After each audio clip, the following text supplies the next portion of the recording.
Charlotte's Web by E.B. White. Chapter 19. The Egg Sack. Next morning, when the first light came into the sky and the sparrows stood in the trees, when the cows rattled their chains and the rooster crowed and the early automobiles went whispering along the road, Wilbur awoke and looked for Charlotte. He saw her up overhead in a corner near the back of his pen. She was very quiet. Her 8 legs were spread wide. She seemed to have shrunk during the night. Next to her, attached to the ceiling, Wilbur saw a curious object. It was a sort of sack, or cocoon. It was peach-colored and looked as though it were made of cotton candy. "Are you awake, Charlotte?" he said softly. "Yes," came the answer. "What is that nifty little thing? Did you make it?" "I did indeed," replied Charlotte in a weak voice. "Is it playing anything?" "Playing? I should say no. This is my egg sack, my magnum opus." "I don't know what a magnum opus is," said Wilbur. "That's Latin," explained Charlotte. "It means great work. This egg sack is my great work, the finest thing I ever made." "What is inside it?" asked Wilbur. "Eggs?" 514 of them," she replied. 514? said Wilbur. "You're kidding." "No, I'm not. I counted them. I got started counting, so I kept on, just to keep my mind occupied." "It's a perfectly beautiful egg sack," said Wilbur, feeling as happy as though he had constructed it himself. "And it is pretty," replied Charlotte, patting the sack with her 2 front legs. "Anyway, I can guarantee that it is strong. It's made out of the toughest material I have. It is also waterproof. The eggs are inside and will be warm and dry." "Charlotte," said Wilbur dreamily, "are you really going to have 514 children? If nothing happens?" "Yes," she said. "Of course, they won't show up until next spring." Wilbur noticed that Charlotte's voice sounded sad. "What makes you sound so downhearted? I should think you'd be terribly happy about this." Don't pay any attention to me," said Charlotte. "I just don't have much pep anymore. I guess I feel sad because I won't ever see my children." "What do you mean you won't see your children? Of course you will. We'll all see them. It's going to be simply wonderful next spring in the barn cellar with 514 baby spiders running around all over the place. And the geese will have a new set of goslings, and the sheep will have their new lambs." "Maybe," said Charlotte quietly. "However, I have a feeling I'm not going to see the results of last night's effort. I don't feel good at all. I think I'm languishing, to tell you the truth." Wilbur didn't understand the word languish, and he hated to bother Charlotte by asking her to explain, but he was so worried he felt he had to ask. "What does languishing mean?" "It means I'm slowing up, feeling my age. I'm not young anymore, Wilbur, but I don't want you to worry about me. This is your big day today. Look at my web. Doesn't it show up well with the dew in it?" Charlotte's web never looked more beautiful when it looked this morning. Its strand held dozens of bright drops of early morning dew. The light from the east struck it and made it all plain and clear. It was a perfect piece of designing and building. In another hour or two, a steady stream of people would pass by, admiring it and reading it and looking at Wilbur and marveling at the miracle. As Wilbur was studying the web, a pair of whiskers and a sharp face appeared. Slowly Templeton dragged himself across the pen and threw himself down in a corner. "I'm back," he said in a husky voice. "What a night!" The rat was swollen to twice his normal size. His stomach was as big round as a jelly jar. "What a night!" he repeated hoarsely. "We're feasting and canvassing, a real gorge. I must have eaten the remains of 30 lunches. I never have I seen such livings, and everything well ripened and seasoned with the sausage of time and the heat of the day. Oh, it was rich, my friends, rich." "You ought to be ashamed of yourself," said Charlotte in disgust. "It would serve you right if you had an acute attack of indigestion." "Don't worry about my stomach," snapped Templeton. "It can handle anything. And by the way, I've got some bad news. As I can't pass that pig next door, the one that called himself uncle, I noticed a blue tack on the front of his pen.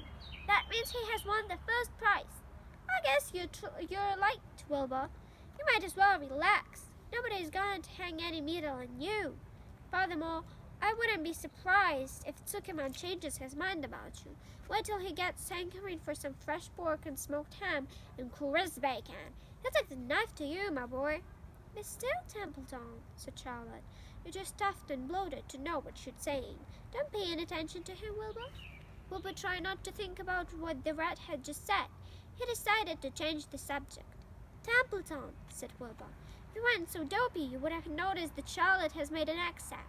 She is going to become a mother. For your information, there are 514 eggs in that peachy little sack. Is it true? Asked the rat, eyeing the sack suspiciously. Yeah, it's true, said Charlotte. Congratulations, murmured Templeton. This has been a night. He closed his eyes, pulled some straw over himself, and dropped off into a deep sleep. Wilbur and Charlotte were glad to be rid of him for a while. At 9 o'clock, Mr. Everbull's truck rolled into the fairgrounds and came to a stop at Wilbur's pen. Everybody climbed up. Look, cried Fan.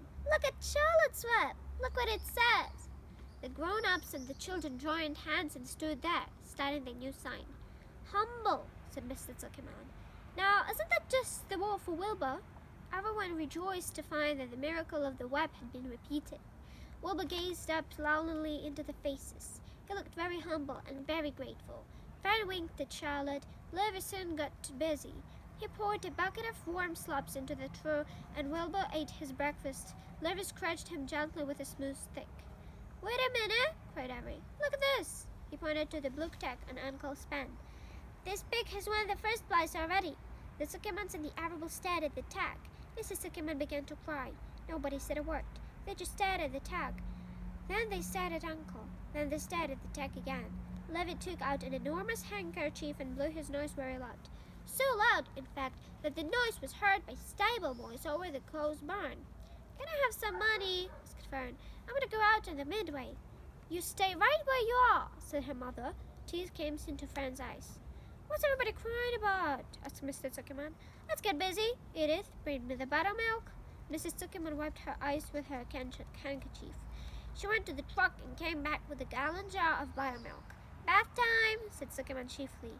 He and Mrs. Zuckerman and Avery climbed into Wilbur's pen. Avery slowly poured buttermilk on Wilbur's hat and back, and it trickled down his sides and cheeks. Mr. and Mrs. Zuckerman rubbed it into his hair and skin. Passers-by stopped to watch. Pretty soon quite a crowd has gathered. Wilbur grew beautifully white and smooth. The morning sun shone through his pink ears. He isn't as big as that pig next door, remarked by one bystander, but he's cleaner. That's what I like. So do I, said another man. He's humble too, said a woman, reading the sign in the web. Everybody who visited the pig pen had a good word to say about Wilbur. Everyone admired the web. And of course nobody noticed Charlotte. Suddenly a voice was heard on the loudspeaker. Attention, please, it said. Will Mr. Homer Zuckerman bring his famous pig to the judges' booth in front of the grandstand? A special award will be made there in 20 minutes. Everyone is invited to attend. Crate your pig, please, Mr. Zuckerman, and report to the judges' booth promptly. For a moment after this announcement, the Arables and the Zuckermans were unable to speak or move. Then Avery picked up a handful of straw and threw it high in the air and gave a loud yell. The straw floated down like confetti into Fan's hat. Mr. Zuckerman hugged Mrs. Zuckerman. Mr. Arable kissed Mrs. Arable. Avery kissed Wilbur. Levi shook hands with everybody. Fern hugged her mother. Avery hugged Fern. Mrs. Arable hugged Mrs. Zuckerman. Up overhead, in the shadows of the ceiling, Charlotte crouched unseen, her front legs encircling her egg sack. Her heart was not beating as strongly as usual, and she felt weary and old. But she was sure that last she had saved Wilbur's life, and she felt peaceful and contented.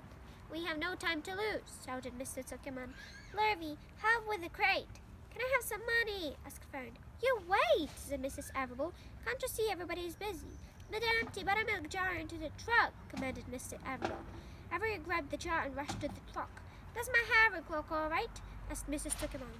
Looks fine, snapped Mr. Zuckerman as he and Levy set the crate down in front of Wilbur. You didn't even look at my hair, said Mrs. Zuckerman. You're all right, Edith, said Mrs. Arable. Just keep calm. Templeton, asleep in the straw, heard the commotion and awoke. He didn't know exactly what was going on, but when he saw the men showing Wilbur into the crate, he made up his mind to go along. He watched his chance, and when no one was looking, he crept into the crate and buried himself in the straw at the bottom. "All ready, boys," cried Mrs. Zuckerman. "Let's go!" He and Mr. Arable and Lurvy and Avery grabbed the crate and boosted it over the side of the pen and put it into the truck. Fran jumped aboard and sat on top of the crate.